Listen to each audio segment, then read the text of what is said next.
नमस्कार मित्रों, मैं आशीष सराफ एक बार पुनः आपके सामने प्रस्तुत हूँ और ज्योतिष सीखे के एक नए एपिसोड में, जहाँ पर हम बात कर रहे थे विभिन्न लग्नों में धन योग के बारे में।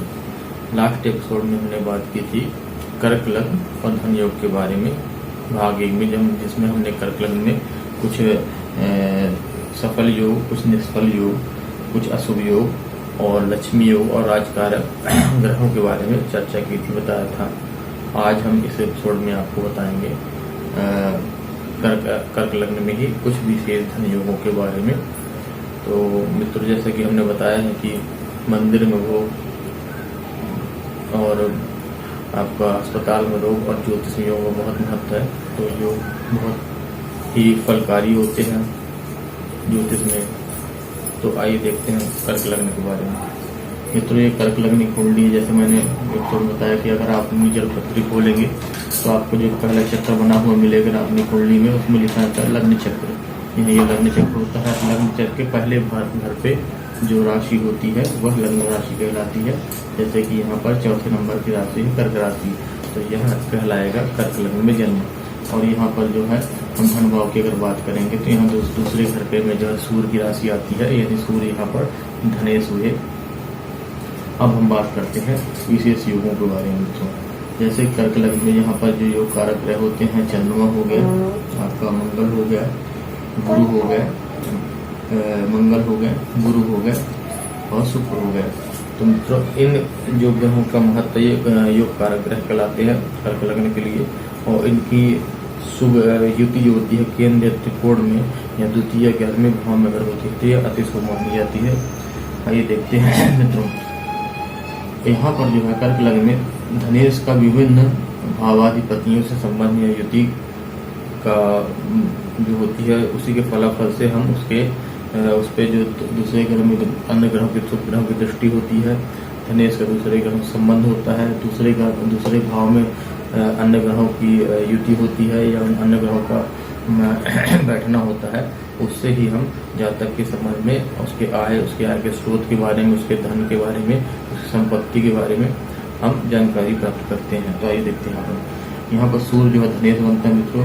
अब ये सूर्य या तो स्वराशि का हो या अपने उच्च राशि में मेष में बैठा हो, तो यह जो जातक होता है धनवान होता है। सबसे पहला सिद्धांत यह है कि अगर धनेश स्वराशि का हो या उच्च राशि का हो, कुंडली में केंद्र और भाव में बैठा हुआ हो, यहाँ क्योंकि यहाँ पर धनेश कहाँ दूसरी भाव में और यहाँ धन भाव में उच्च राशि का होगा तो वह ज़्यादा धनवान होता है। इसके बाद हम बात करते हैं तो सूर्य का जो है अगर गुरु के स्थान में बैठा हो, नवम भाव में बैठा हो और नवम भाव का अधिपति दूसरे स्थान में बैठा हो तो जातक भाग्यशाली होता है और अपने जन्मजात ही वह भाग्यशाली कहा जाएगा। और जिस काम में वह हाथ ढलता है उस काम में सफलता को अर्जित करता है और अपने जीवन का भी निर्माण होता है। इस प्रकार से हम बात करेंगे मंगल को मित्रों। मंगल का सूर्य से संबंध अगर राशि परिवर्तन योग हो जाए यहाँ पर कि सूर्य मंगल की राशि में यहाँ 10वें स्थान में और मंगल यहाँ से द्वितीय स्थान में चले जाता है, तो ऐसा भी व्यक्ति जो होता है ये अपने कर्म के बल पर धनवान होता है अपने जीवन काल में। और उसके बाद हम बात करते हैं सूर्य का शुक्र के संबंध, यहाँ लाभेश के साथ संबंध की अगर बात करते हैं कि जो कि एक सहज ही सामान्य धनवान योग कहलाता है कि अगर आयेश का लाभेश के साथ जो होता है यहाँ पर धनेश का और लाभेश के साथ अगर किसी प्रकार से युति या संबंध या दृष्टि संबंध हो जाए यानी दूसरे और 11वें भाव में, तो यह अति ही फलकारी धन के मामले में योग होता है। तो यहाँ पर अगर सूर्य का शुक्र के साथ राशि परिवर्तन योग हो जाए या एक दूसरे के दृष्टि संबंध हो जाए या इन दोनों की युति यहाँ केंद्र त्रिकोण में कहीं पर भी हो जाती है तो यह भी अति शुभ फलकारी होता है। जहाँ तक अपने जीवन काल में बहुत पैसा कमाता है, बहुत पैसा संचित करता है इस स्थिति में। और यहाँ पर हम बात करते हैं मित्रों लग्नेश की। यहाँ पर लग्नेश अगर यहाँ पर स्वराशि का हो जाए या लाभेश स्थान में जो है उच्च का हो जाए तो ऐसा व्यक्ति भी अपने जीवन काल में अपने दम पर पूरे मतलब दरिद्र घन में उसकी पैदाइश शुभ ग्रहों के होने के बावजूद भी वो जातक जो होता है अपने जीवन काल में बहुत पैसा कमाता है। जो भी व्यवसाय करता है, जो कुछ भी करता है उसमें उसके जो भी कार्य करता है काफ़ी लाभ प्राप्त करता है वो। इसके बाद हम बात करेंगे यहाँ पर मंगल की बात करेंगे। यहाँ पर मंगल जो होता है दशमेश बनता है तो मंगल जो अगर यहाँ पर स्वराशि में होकर के या वृश्चिक राशि में और पंचमेश होकर के या आपके में मकर राशि में यहाँ सप्तम स्थान में उच्च का होता है। तो अगर ये तीनों घर में कहीं पर भी मंगल अगर विद्यमान होता है तो एक रोचक नामक योग की सृष्टि करता है। रोचक योग में जो व्यक्ति पैदा होता है ऐश्वर्यशाली, भाग्यशाली और धनवान होता है मित्रों। ऐसा व्यक्ति अपने जीवन काल में हर प्रकार के सुखों को करता है। इसके बाद अगर हम बात करते हैं शुक्र की मित्रों, शुक्र यहाँ से लाभेश है।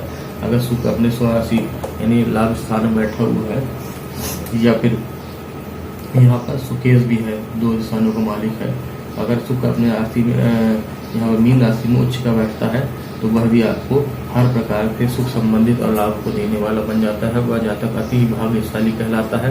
भाग्य के बल पर, सुख के बल पर और जन्मजात ही हुए जातक जो है भूमि, संपदा और सुख का मालिक बनता है। तो यह शुक्र की यह मालव योग की एक सृष्टि अगर करता है शुक्र, चाहे तो वह मीन राशि में उच्च का हो जाए या अपनी स्वराशि में सुकेश हो जाए या लाभेश बन जाए। तो यह है एक और धन योग है। इसके बाद हम बात करते हैं मित्रों, यहाँ पर सूर्य की 7वें घर से संबंध की बात करते हैं। अगर सूर्य का 7वें ग्रह से शनि के साथ संबंध बनता है या सूर्य 7वें घर में बैठता है और शनि महाराज जो है दूसरे घर में बैठते हैं तो यह जातक को जो है बिजनेस व्यवसाय में सफलता हासिल करवाता है और आपका जो है ससुराल पक्ष से जो है धन की प्राप्ति के योग दिखाता है। इसके बाद हम बात करें सूर्य और शुक्र और सूर्य ग्रह की बात चतुर्थ के साथ। यदि सूर्य शुक्र के साथ लग्न भाव में स्थित हो जाए, धन भाव में स्थित हो जाए या स्वयं शुक्र जो है यहाँ पर चतुर्थ भाव में स्थित हो जाए तो ऐसा जातक जो है और माता के तरफ से उसको धन की प्राप्ति होती है, माता से उसको धन प्राप्त होता है। अब यहाँ पर हम बात करते हैं तो गुरु ग्रह की, गुरु स्थान की। अगर हम भाग्य से स्थान की बात करें तो भाग्य में तो स्वामी यहाँ गुरु बनता है जब भाग्य से भी है। अगर यह गुरु का कुंडली में कहीं पर भी चंद्रमा के साथ संबंध बनता है तो यह एक प्रबल गज केसरी योग की सृष्टि करता है। यहाँ पर गज केसरी योग में जन्मा हुआ जातक अति भाग्यशाली कहलाता है मित्रों। वह भाग्य के बल पर और उसकी जो मनोदशा के बल पर, स्वकर्म के बल पर बहुत भाग्यशाली कहलाता है और जीवन उत्तरोत्तर धन संपदा ऐश्वर्य को भोगने वाला होता है। इस पर चाहे वह संबंध गुरु चंद्र का यहाँ केंद्र बन जाए, यहाँ पर भाग्य स्थान बन जाए या केंद्र त्रिकोण में कहीं पर भी बन जाए वह, तो वह प्रबल गज केसरी योग की सृष्टि करता है। तो यह तो कुछ न हो गया मित्रों यहाँ पर आपके धन योग के बारे में। हम 7वें ग्रह शनि की अगर बात करें, क्योंकि यहाँ पर शनि जो है अष्टमेश बनता है, लेकिन क्योंकि अगर शनि की हम बात करें, अगर शनि जो है सुख स्थान पर यानी कर्क राशि में जो अगर उच्च राशि का बनता है तो यह भी एक यहाँ पर सुखों को बढ़ाने वाला धन योग, संपदा को बढ़ाने वाला योग बनता है। लेकिन उसके साथ साथ में चूंकि यह अष्टमेश भी बनता है तो यह कहीं न कहीं उस चीज़ की हानि भी पहुँचाएगा। तो यह संबंधों के धन के बारे में। अब हम यहाँ निर्धन या दरिद्रों की अब बात करें मित्रों, तो अगर सूर्य सुकेश जो होता है वो अगर 6, 8 और 12वें भाव में जाता है तो ऐसा व्यक्ति अपने जीवन काल में चाहे जितना भी धन अर्जित कर ले, हुआ धन धीरे धीरे उसके पास टिकता नहीं हुआ है, भरे हुए मटकी में अगर छिद्र हो जाए जिस प्रकार से पानी निकलता रहता है, ऐसा कुछ उसके जीवन काल में योग बनता है कि वह अपने धन का संचय सही तरीके से नहीं कर पाता है। इसके बाद अगर हम लग्न की बात करें, लग्न का यहाँ अधिपति जो है चंद्रमा बनता है। चंद्रमा अगर यहाँ से 6, 8 और 12वें स्थान में गया हो और इन्हीं ग्रहों की दृष्टि अगर चंद्रमा पड़ रही हो तो वह भी धनहीन जो है योग की सृष्टि करता है। ऐसा व्यक्ति अपने जीवन काल में अधिक धन नहीं कमा पाता और निर्धनता दरिद्रता को भुगताता है। इसके बाद अगर हम बात करें मित्रों कि ये 6, 8 और 11वां गुरु, शनि और बुध, यह अगर ग्रह यह इनके भावाधिपति भी अगर केंद्र त्रिकोण में जिन भावों में बैठे हों उस भाव से संबंधित भाव फलों की हानि करते हैं। तो यह तो हो गए कुछ निर्धन योगों के बारे में मित्रों। अब यहाँ पर जो है सूर्य का एक और भी बताना चाहूँगा कुछ यहाँ पर धन योग के बारे में कि सूर्य अगर 8वें स्थान से चला जाता है मित्रों और 8वें स्थान से यहाँ आयत भाव में आ जाता है तो ऐसा यह भी एक धन प्राप्ति का योग बनता है। यहाँ पर जो व्यक्ति होता है वह अनैतिक कार्यों से ताज, जुआ, सट्टा, लॉटरी आदि से वह धन कमाता है मित्रों। ठीक, और यहाँ पर अगर 6वें से संबंध बता देता हूँ आपको कि अगर सूर्य का 6ठे भाव गुरु से संबंध होती है, लग्न भाव बनती है, ऋण भाव बनती है और उस पर शुभ ग्रहों की दृष्टि पड़ रही होती है तो ऐसा व्यक्ति भी जो है कोर्ट कचहरी मुकदमों से या शत्रु को विजय हासिल करके धन की प्राप्ति करता है और विजय को हासिल करता है। इसी प्रकार से मित्रों यहाँ पर अगर त्रिक भाव के स्वामी जो हैं, त्रिक भाव के स्वामी के संबंध अगर त्रिक भाव से भी बन जाए, यानी यहाँ के छठे का स्वामी 8वें में बैठ जाए, 8वें के छठे में बैठ जाए, छठे का 12वें में बैठ जाए, 12वें के छठे 8वें में बैठ जाए, तो यह भी एक सरल, विमल और हर्ष नामक योग की सृष्टि करता है। यहाँ पर व्यक्ति को जो है इन भावों से होने वाली जो क्षति होती है उसमें कमी हो जाती है, तो वह भी एक फायदे की बात है। तो यह रहा मित्रों कर्क लग्न में कुछ विशेष योग धन के संबंध में।